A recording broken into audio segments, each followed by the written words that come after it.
आगे बढ़ते हैं। आज सीएम योगी की अगुवाई में बैठक हुई है। समीक्षा बैठक के लिए सभी विभागों की बैठक बुलाई गई है। विकास कार्यों और लॉ एंड ऑर्डर पर चर्चा होनी है। आला अफसर बैठक में पहुंचे हुए हैं।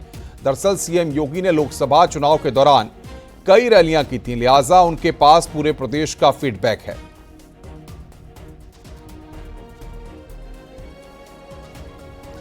तो सभी विभागों की समीक्षा बैठक यहां पर आज उत्तर प्रदेश के मुख्यमंत्री योगी आदित्यनाथ कर रहे हैं। आज बैठक बुलाई है। विभागों के कामों की समीक्षा यहां पर होनी है। लॉ एंड ऑर्डर पर भी चर्चा यहां पर की जाएगी। तो बड़ी खबर यहां पर हम आपको बता रहे हैं कि सीएम योगी की समीक्षा बैठक है आज, और बड़ी संख्या में अफसरों के साथ फीडबैक ले रहे हैं, बातचीत कर रहे हैं। जो विभागीय कामकाज यहां पर हुए हैं उनके बारे में मुख्यमंत्री जानकारी ले रहे हैं। तो विकास कार्यों की समीक्षा यहां पर उत्तर प्रदेश के मुख्यमंत्री योगी आदित्यनाथ कर रहे हैं। बड़ी खबर हम आपको बता रहे हैं। सीएम योगी आदित्यनाथ की समीक्षा बैठक है। विकास कार्यों की समीक्षा उत्तर प्रदेश के मुख्यमंत्री योगी आदित्यनाथ के द्वारा की जा रही है। सभी विभागों की समीक्षा मुख्यमंत्री कर रहे हैं, और बातचीत करने के लिए राजीव सिंह बने हुए हैं जो इस बैठक पर नजर बनाए हुए हैं। राजीव, क्या अपडेट चल रहा है? चुनाव के बाद एक्शन मोड में मुख्यमंत्री दिख रहे हैं और लगातार अधिकारियों के साथ समीक्षा बैठक का दौर जारी है।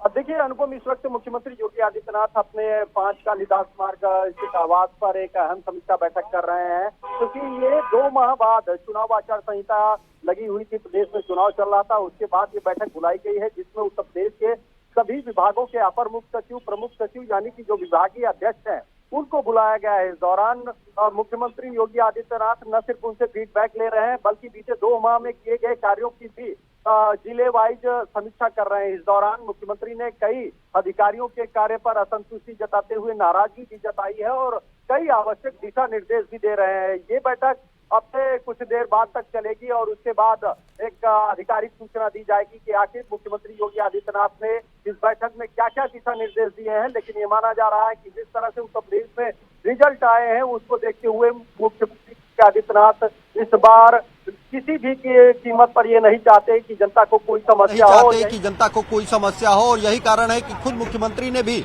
आज सबसे पहले 9 से 10 के बीच में उन्होंने जनता दर्शन किया है। उसके बाद अब उत्तर प्रदेश के आला अधिकारियों के साथ ये समीक्षा बैठक कर रहे हैं। राजीव, आप हमारे साथ लाइव जुड़े हुए हैं। मैं समझना चाहूंगा इस बात को आपसे कि जिस तरीके से ब्यूरोक्रेसी को लेकर के मुख्यमंत्री का सख्त रवैया रहता है, ऐसे में जिन अफसरों ने सही फीडबैक नहीं दिया है या उनके विभागों में सही तरीके से काम नहीं हुआ है, ऐसे में आने वाले वक्त में क्या ब्यूरोक्रेसी में बड़ा बदलाव भी देखने को मिल सकता है?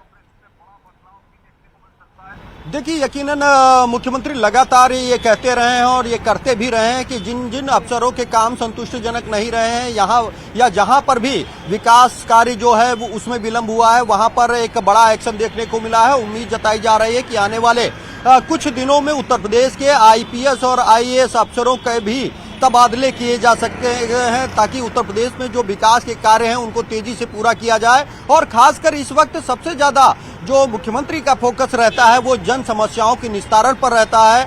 कल से खुद मुख्यमंत्री योगी आदित्यनाथ ने इस बात का ऐलान किया था कि अब वो रोजाना जनता दर्शन करेंगे और सभी अधिकारियों को ये निर्देश भी दिए कि जनता को किसी भी तरह की कोई समस्या न हो, उनकी समस्याओं का जिले में ही निस्तारित किया जाए, उन्हें लखनऊ आने की जरूरत न पड़े। और जो लोग यहाँ लखनऊ पहुंचेंगे उनकी मुख्यमंत्री योगी आदित्यनाथ समस्या सुनेंगे और जिम्मेदार अफसरों को तत्काल उसके समाधान का निर्देश भी देंगे। जिसके क्रम में आज जनता दर्शन की शुरुआत हुई। खुद मुख्यमंत्री योगी आदित्यनाथ ने मुख्यमंत्री आवास पर पहुंचे लोगों की समस्याएं सुनी और जिम्मेदार अफसरों को निर्देश दिया और फटकार भी लगाई है। अब एक बड़ी अहम बैठक कर रहे हैं, जिसके बाद उम्मीद जताई जा रही है कि वो भी जल्द से जल्द उत्तर प्रदेश में जो एजेंडा है जो विकास का, उसको लेकर भी वो सख्त निर्देश देंगे। अधिकारियों से उनके कार्य का ब्यौरा मांग रहे हैं और जिले वाइज एक एक करके समीक्षा करते हुए नजर आ रहे हैं। बहुत बहुत शुक्रिया राजीव, आपका हमारे साथ जुड़ने के लिए और बातचीत करने के लिए। आगे बढ़ते हैं। जेपी नड्डा के आवास पर बड़ी बैठक हो रही है। अमित शाह, राजनाथ सिंह पहुंचे हैं। बैठक में आगे की रणनीति पर चर्चा होगी। बड़ी खबर यहां पर हम आपको बता रहे हैं। अमित शाह और राजनाथ सिंह जेपी नड्डा के आवास पर पहुंचे हैं। ये बड़ी खबर इस वक्त हम आपको बता रहे हैं। तो जेपी नड्डा के आवास पर बड़ी बैठक यहां पर हो रही है। अमित शाह और राजनाथ सिंह वहां पर पहुंचे हैं। ये तस्वीरें इस वक्त हम आपको दिखा रहे हैं अमित शाह की, जो कि अभी जेपी नड्डा के आवास पर पहुंचे हैं।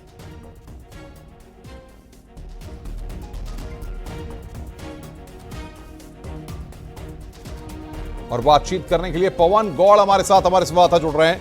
पवन, कल जिस तरीके से एनडीए की बैठक के बाद 3 नाम सामने आए थे कि सरकार बनाने के लिए जो सहयोगी दल हैं एनडीए के, उनसे बातचीत करके आगे के लिए रणनीति तैयार करेंगे, उसमें अमित शाह, जेपी नड्डा और राजनाथ सिंह का नाम था। अब उसी दिशा में यह बैठक हो रही है या और कोई कवायद है? देखिए, सरकार गठन की दिशा में लगातार बैठकों का दौर जारी है। कल पहले जैसे आपने देखा एनडीए की बैठक हुई, उसके बाद में इन 3 लोगों को उसमें बनाया गया है कि उनके वो जो जितने भी सहयोगी दल हैं उनके साथ बातचीत करेंगे, चर्चा करेंगे, चाहे वो गृह मंत्री अमित शाह की बात हो, रक्षा मंत्री राजनाथ सिंह की बात हो या बीजेपी अध्यक्ष जेपी नड्डा की बात हो।